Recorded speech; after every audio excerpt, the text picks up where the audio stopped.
Man, welcome back to another video with your boy NBAADDICTTV, where we provide the latest NBA content on the tube, bro. And today we're going to be covering a plethora of different NBA topics, starting off with Julius Randle and his anger management problems. Then we got Luka Doncic and the fact that he doesn't like playing basketball anymore.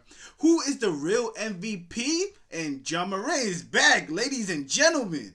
The Western Conference playing race is absolutely crazy, and the fact that Jaylen Brown no longer wants to be a Boston Celtic. Okay, we're gonna start off with the Knicks. This whole season, if you've been paying attention, the Knicks have been incredibly streaky. They'll win a bunch of games in a row and then lose a bunch of games in a row as well. And as of right now, we are in the losing stretch with Jalen Brunson in and out of the lineup, still dealing with that injury, right? Julius Randle is seeing a lot more pressure with the defense focused on him, and we are currently on a 3-game losing streak, and it's not looking good. Julius Randle has a reputation for getting angry, having these moments where he just has these angry outbursts, and against the Orlando Magic it happened again. But not only did he direct that anger towards the refs, but IQ seen some of that come his way as well. If you're Julius Randle, this is not a good look by any means. You're supposed to be the leader. The young guys are looking up to you. You're supposed to set that example. But unfortunately, if you're someone from the outside looking in, this is not the first time that Julius Randle exploded on a teammate. A couple weeks ago, playing against the Clippers, he had threw an elbow against Mason Plumlee as they were fighting for the rebound. And going to the bench, Julius Randle is having a bad game. He's 3 of 19, and Tom Thibodeau is trying to calm him down. Even Derrick Rose gets into it and tries to calm him down, but Julius Randle is not having any of it. He's pushing their arms away, telling them to get off of him. This is not a good look for a competitive Knicks team that's about to enter the playoffs. We need to get our mental right. This is not acceptable by any means, and I hope the team is holding him accountable. But this is unfortunate because he just had 57 points just a couple games ago. I mean, as someone just watching it, I was ready to throw on a bulletproof vest with the way he was shooting now. But ever since that big win against the Denver Nuggets, our defense has been non-existent.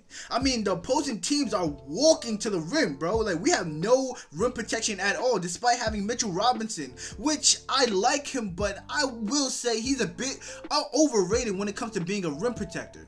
It's really frustrating. You know, I think you can see it with me on the court.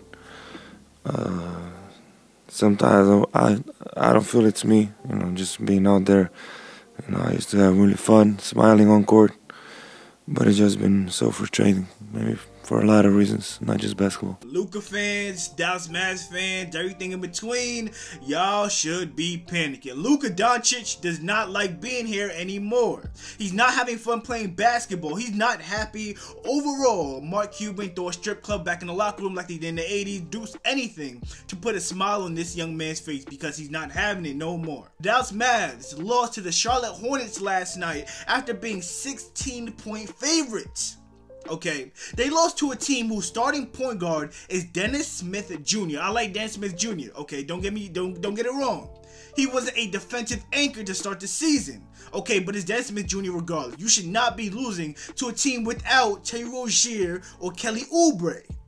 They were without both those players and still managed to beat the Dallas Mavericks. Now, this is bad for 2 reasons. The Dallas Mavs are currently 2 games under 500. They are the 11th seed and have a chance at missing the playoffs, okay?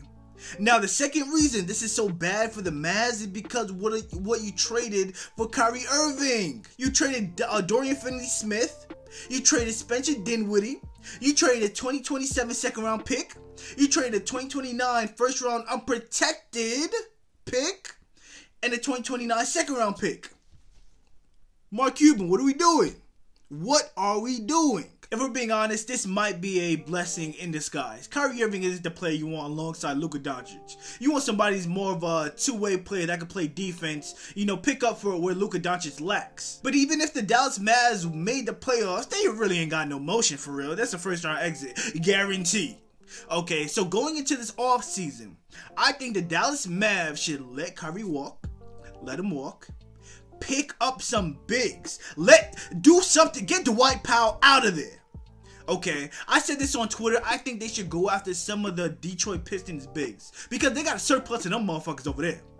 Go after one of them bigs, solidify a core with the Dallas Mavericks. You got some good pieces, don't get me wrong. Josh Green is a hooper. Jaden Hardy, y'all know how I feel about Jaden Hardy. All y'all GMs that let him slip to the second round, you're stupid. You're bugging. And to be honest, just retool this squad and see where y'all go next year. Because this year is a failure. Now the topic y'all probably been waiting for. Yo, NBA, who you giving your MVP vote to? Listen, we got 3 fantastic bigs playing some of the best basketball we have ever seen. Giannis is the best two-way player in the league. Joel Embiid is the offensive machine, the bona fide scorer, best scorer in the league. Nikola Jokic is averaging a triple-double as a center. The best passing big we ever seen. Ever in the NBA. Ever, bro. Ever. He's absolutely phenomenal. There can only be one MVP, and if you had to ask me, I'm going with Joel Embiid. So when it comes to team success, the Milwaukee Bucks are the #1 seed in the East, best overall record in the entire NBA. The Philadelphia 76ers are the 3rd seed with a 49-24 record, and the Denver Nuggets also have a 49-24 record, but are the #1 seed in the Western Conference, right? So you're probably asking, yo, what's the numbers to back the Joel Embiid pick? Why'd you pick Joel Embiid to win MVP? I mean, Jokic has all these on-off numbers that say he's the best player that ever stepped on the court. Like, why Joel Embiid? Listen, buddy, I go on vibes, okay? So if the vibes is immaculate, then I'm rocking with it. Now I'm playing. But when I watch Joel Embiid, I just feel like he's the most unstoppable player in the entire NBA. Yeah, you can say that, no, that's Giannis, bro. That's Giannis. Giannis is spectacular as well, don't get me wrong. But I think you can game plan a lot better for Giannis than you can with Joel Embiid. Now listen, when it comes to Jokic, I have a hot take coming, alright? Be ready. When it comes to Jokic, I don't think you can win a championship with him as your best player. Now I know Joel Embiid isn't the best defender, but he's miles ahead of where Nikola Jokic is at. And Nikola Jokic is a 40% three-point shooter on the year, but he cannot hit that outside shot consistently. And I think in the playoffs, when the defense really clamps up, when things get tight and slow down, Nikola Jokic is going to have problems trying to get his offense off. It's a parade inside my city, yeah! You don't want no smoke? Ladies and gentlemen, Ja Morant is back. And for everybody that was like, oh, he's out for the season, man. Oh, he a thug. Oh, he a gangster. Oh, he don't care about ball no more. He want to be a rapper for real. Bro, shut up. He's 23 years old. We make mistakes. So the NBA has suspended him for 8 games, which was really like 3 or 2 games, I forget, because they gave him time served. But in the 2 games he came back for, they played Houston back-to-back, and they have him coming off the bench playing in limited minutes. But in about 19 minutes, bro had 18, so he doesn't look like he missed a step whatsoever. But while he was out, some unsung heroes came to light and rose up and started hooping. And if you don't know who I'm talking about, it's Jaren Jackson Jr. Since Ja Morant was out and Brandon Clark tore his Achilles, I mean, in the last 5 games, Jaren Jackson Jr. put up 25, 28, 31, 28, 37, and 18. I mean, he's averaging about 5 fouls per game in that stretch, but we're not going to talk about that. We're not going to talk about that. I think for the Memphis Grizzlies to really get over that hump and make it out the West, Jaren Jackson Jr. might have to be the 2nd best player. I also like the fact that Luka Doncic is finally starting to heat up. I mean, you could count on Desmond Bane to hit a couple threes, but last night in the game against Houston, he dropped 30 on 10 made threes. He might be the X factor coming into the playoffs. Guys, before we talk about how crazy, how absolutely nuts the bottom of the West is, that play-in race, I need you guys to scroll down, subscribe, comment, hit the like button. You know what I'm saying? Show some love over here, boy. Show some love. That's all I really need, for real. Alright, so the bottom of the West is absolutely nuts. We got the OKC Thunder. Who thought they were going to be competitive this year? Not me, not this guy. Then we got the New Orleans Pelicans, who Brandon Ingram just had a 30-point triple-double in a win. So, and we also got news that Zion Williamson has returned to basketball on-court activities. That's huge. Zion was arguably the best player in the entire NBA before he injured that hamstring, bro. So if he's back in time and looks good, in time for that playing game, all bets are off. Anybody can win. It's up. So at the 8th seed, we got the Los Angeles Lakers, who are currently without LeBron James. But they look good regardless. I'm not gonna lie. They look fantastic. From Malik Beasley to D'Angelo Russell to my boy Vando, Jared Vanderbilt. And Anthony Davis has his games as well. Man, the Lakers are back. The purple and gold are back, and they can give anybody in the West a problem. I hope they stay at the AC though, because I really want to see what Nikola Jokic looks like playing against a big like Anthony Davis. It's game on. That series will be gritty, right? Now the 7th seed is the Minnesota Timberwolves. Now I didn't think they were actually going to be a playoff team with how rocky the start of the season was for them. But they just got Cat back, although they lost Anthony Edwards to that really bad ankle injury that it looked like. But rumor has it he's recovering well and he should be back in no time. To me, the Minnesota Timberwolves are, I don't know how to gauge them for real.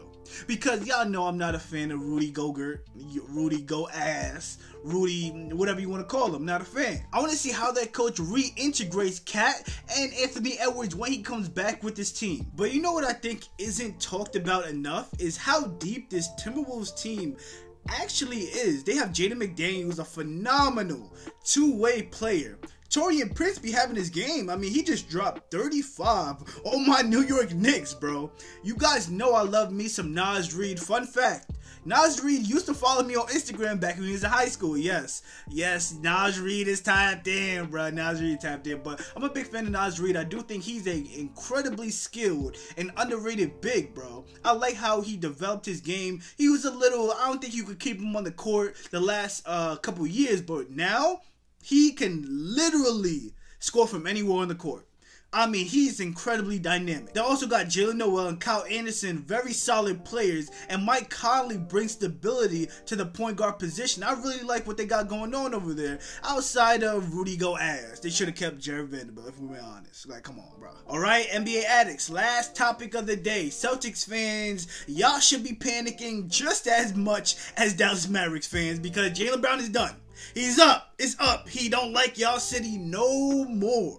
Okay, so Jaylen Brown had an interview with the New York Times, and he really expressed his dislike with the Celtics fan base and the city overall. Starting off with his dislike for the city, he said even being an athlete with the amount of influence that he has, he says even trying to buy a house or start a business is really hard, and that's because of his skin color. Now, when it comes to y'all Celtics fans, I don't know if you guys remember, but over the summer, Draymond Green went on JJ Redick's podcast, and he said during the finals over in Boston, hey, it was crazy. I mean, he got called hard R's and all type of racial slurs because he was playing a game. Like, nigga, damn. Jaylen Brown in this interview also said he shared the same sentiment, and what happened to Draymond has also happened to him. When he plays bad games, he gets called all types of inappropriate slurs and things of that nature. But you know what I think? I think the fracture between Jaylen Brown and the Boston Celtics was this summer when KD had requested a trade, and Jaylen Brown's name popped up in trade rumors, and he didn't like that at all. In fact, when he first got wind of it, he called Jason Tatum, because he's friends with Kevin Durant, just to see if he had any intel, if there's any truth to him being traded from the Boston Celtics. Jaylen Brown also goes on in this interview to say he doesn't feel any type of way if he spends the rest of his career with the Boston Celtics or not. But with that being said, guys, that is all the topics that we are going to cover today. Let me know if I missed anything important. Comment down below. Make sure to leave a like, subscribe. From now on, every Sunday is going to be NBA News Day. We're going to be covering any NBA news from the week every Sunday. Man, make sure you subscribe, turn on notifications, make sure you turn on the notice so you don't miss a single video, and I'll see y'all next video.